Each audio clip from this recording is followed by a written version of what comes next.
With riders all around you, it's easy to let the adrenaline kick in and start these mountains too hard. So at the bottom of the climbs, throttle back and take a moment to remind yourself how long it's going to take. Use subjective feeling, a heart rate monitor or a power meter to pace yourself. If you do things right, you'll be passing a lot of riders as they fade towards the top. Why? It's the most efficient way to the top. Sitting back in the saddle will recruit your glutes, giving the large muscles at the back of your thighs more leverage to pedal. Reduce the risk of going anaerobic, or in other words, into oxygen debt. Standing up or riding out of the saddle is more powerful but will use vital glycogen stores faster. That said, some riders, think Alberto Contador, and myself, are simply more comfortable climbing out of the saddle. So if you're a bit more experienced and you don't feel like you can get all of your power out in the saddle, then do what feels comfortable. Vary it, it will ease the pain. When you're out of the saddle, change up to a bigger gear because you'll want a lower cadence. Change back into an easier gear when you sit down. A steady cadence of about 90 RPM is considered normal. However, it is very much self-selected, and so you shouldn't try to ride at a specific cadence just because someone has told you that's the best way to do it.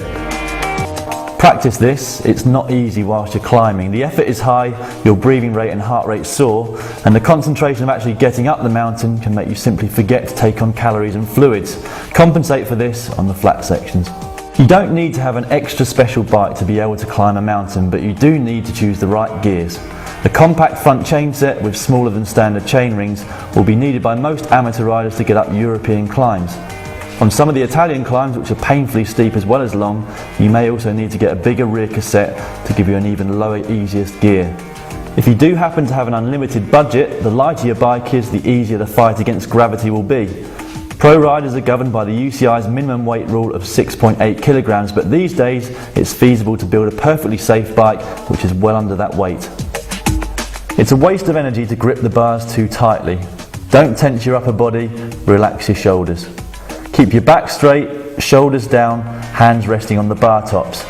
This will open up your diaphragm, making more space for your lungs to expand and improve your aerobic efficiency.